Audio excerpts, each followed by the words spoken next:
Vamos a dar como una breve introducción, una breve explicación y vamos a contextualizar este tema.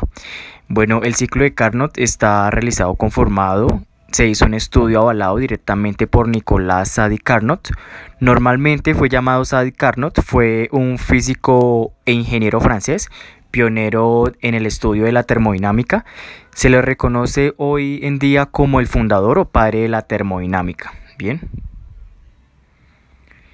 Bueno, haciendo parte de un énfasis, un poco de introducción. Entonces, lo que hace referencia es sobre el rendimiento de todas las máquinas térmicas reversibles, digamos que operan en las mismas temperaturas, ¿sí?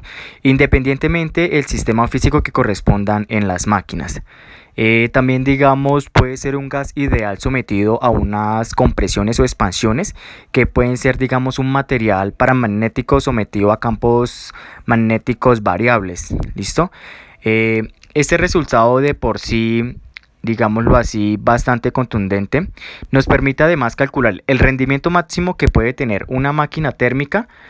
Y también no basta con diseñar una máquina térmica reversible y hallar su rendimiento, ¿sí? Sino que también la máquina de Carnot es ideal para utilizar calor para realizar un trabajo en ella. ¿Listo? En ella hay un gas sobre el que se ejerce un proceso cíclico de expansión y compresión entre dos temperaturas. ¿Listo?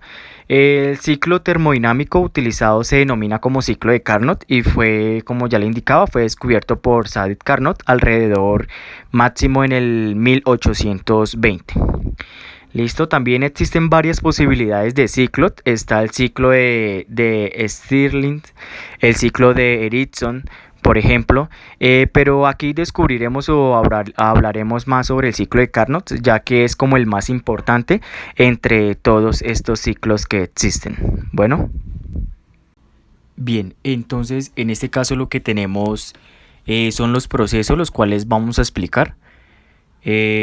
Como podríamos observar en la imagen, tenemos 4 procesos, los cuales se comprenden directamente por medio de este ciclo. Entonces, para que el ciclo sea más óptimo, digamos, todo el calor absorbido debería tomarse a una temperatura máxima, ¿bien?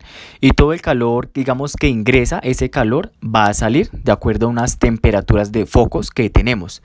Entonces, por ello, el ciclo que tomamos estamos buscando concluir 2 pasos isotérmicos, uno de absorción de calor a una temperatura y una cesión a una temperatura final. Bien, entonces el primer ciclo que podríamos observar, que iría del C a D, tenemos la absorción de calor, ¿sí? Que es un proceso isotérmico a una temperatura constante. Luego tenemos el segundo proceso que iría de la D hasta la A, que es un proceso adiabático hasta una temperatura de foco frío, que iría a una temperatura final. Bien, luego tenemos el ciclo o el proceso desde el A hasta la B. Sucede que en este caso tenemos la cesión de calor, ¿sí? de un calentamiento final, el foco frío y tenemos una temperatura final. Luego tenemos el proceso número 4, que iría desde el B hasta el C. En este caso tenemos un calentamiento adiabático desde la temperatura del foco frío, ¿sí? a una temperatura de foco caliente.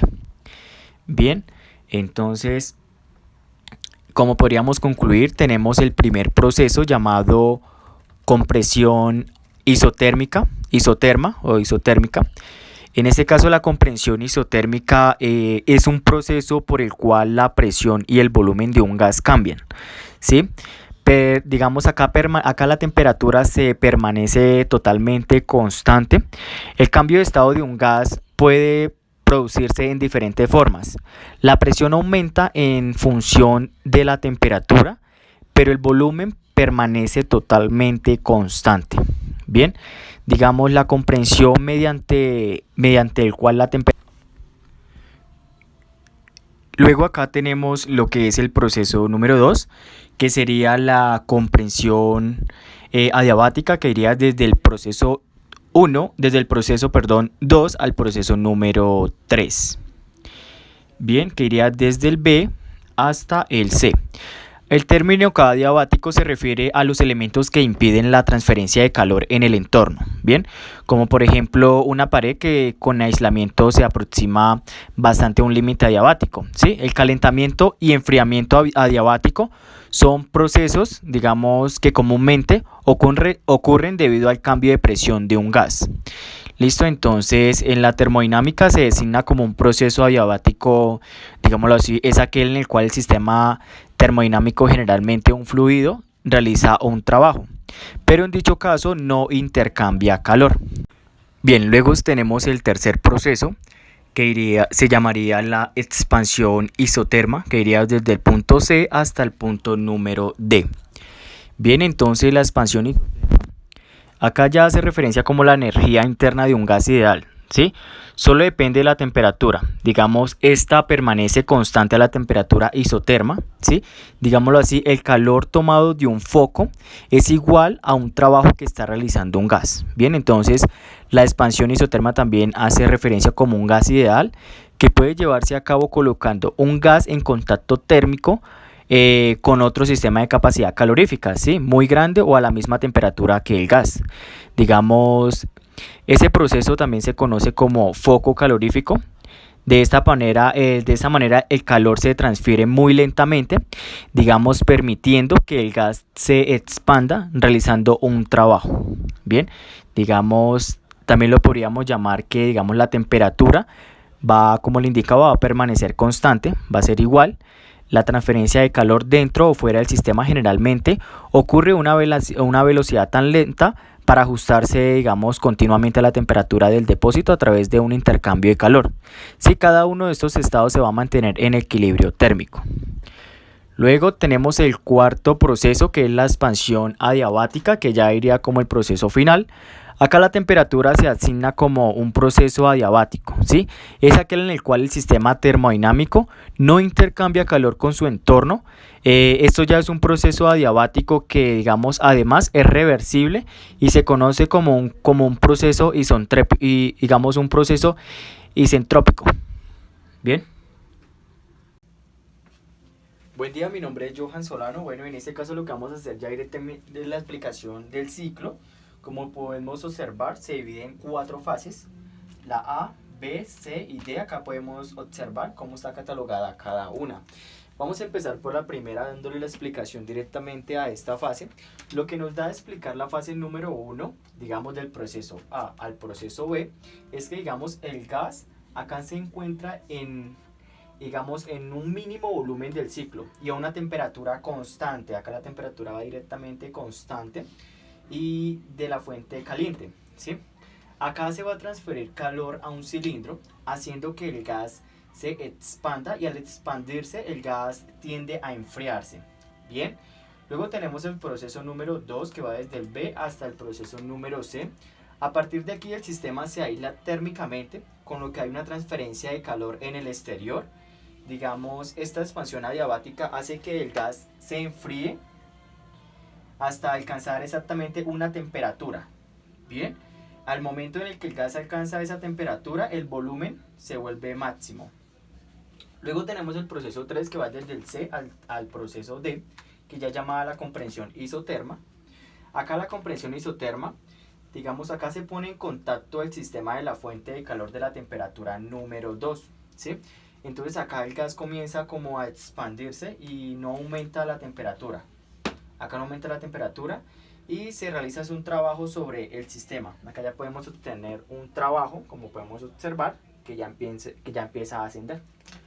Luego tenemos el proceso número 4, que es la comprensión adiabática, que va desde el proceso D hasta el proceso A. Acá, digamos, el sistema ya va directamente evolucionando y va comprendiéndose y aumenta la temperatura hasta que el estado, digamos, inicia y la temperatura aumenta y el calor es nulo ya en esta parte. Entonces, como podríamos observar en este proceso, dándole explicación a este calor y a esta temperatura, lo que hace es directamente que en una maquinaria está absorbiendo calor, ingresa calor, y lo que hace es que se va a liberar cierta cantidad de calor. Y como hay cierta cantidad de calor, vamos a tener unas temperaturas, como podemos observar. Ingresa el calor y obtenemos una temperatura 1, sale calor y tenemos una temperatura número 2. Acá la temperatura ya es más baja. ¿Sí? Acá se libera cierta cantidad de energía.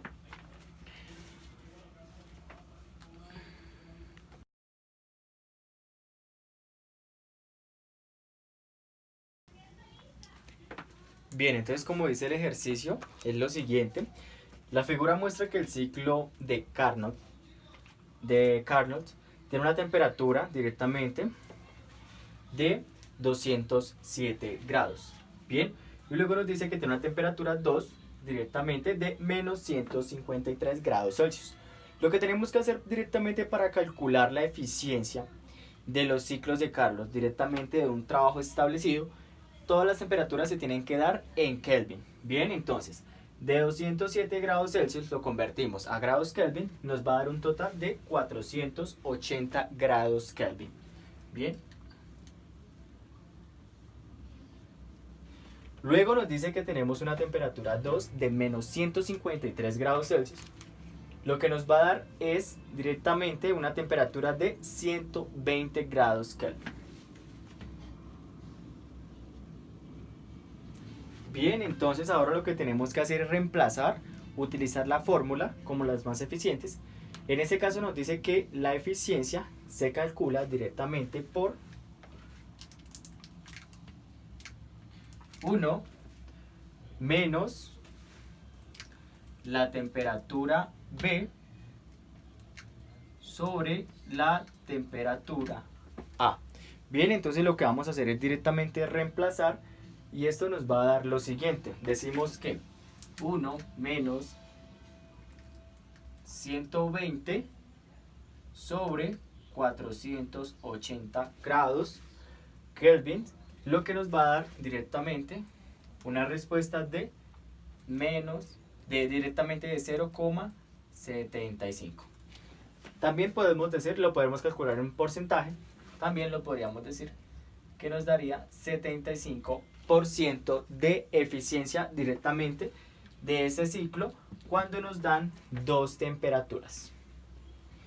Lo que podríamos observar, nos dieron dos temperaturas. ¿Por qué? Porque lo que está haciendo es una maquinaria, un proceso absorbiendo energía y lo que hace directamente es liberar cierta cantidad de energía.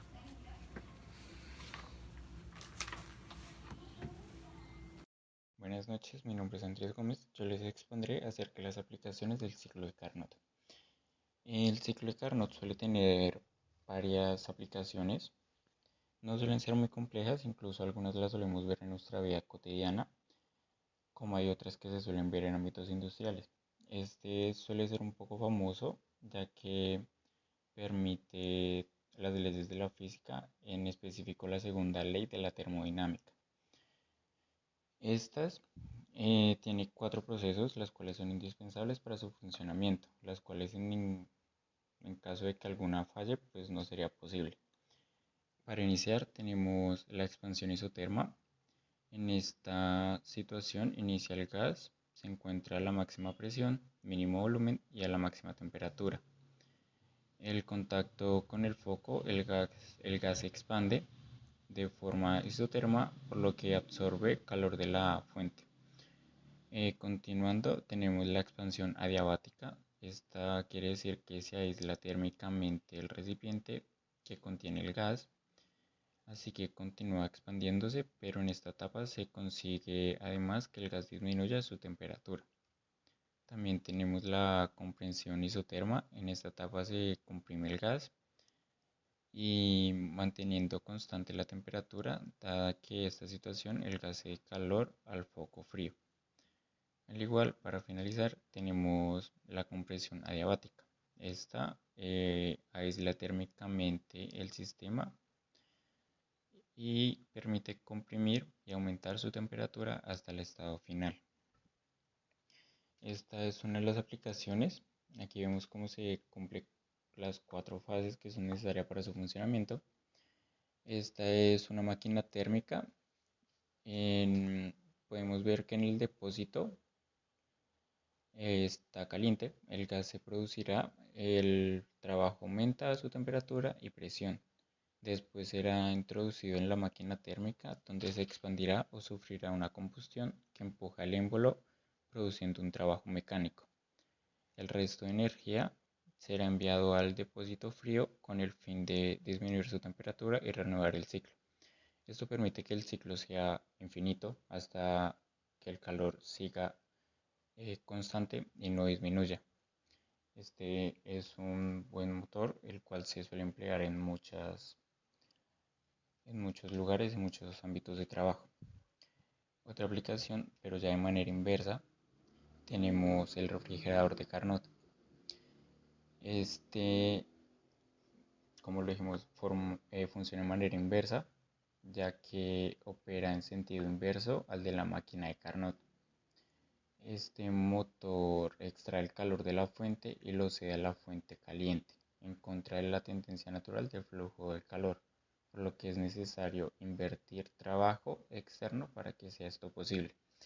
Estas dos son grandes aplicaciones como donde vemos cómo funciona el ciclo de Carnot normalmente y cómo funciona de manera inversa.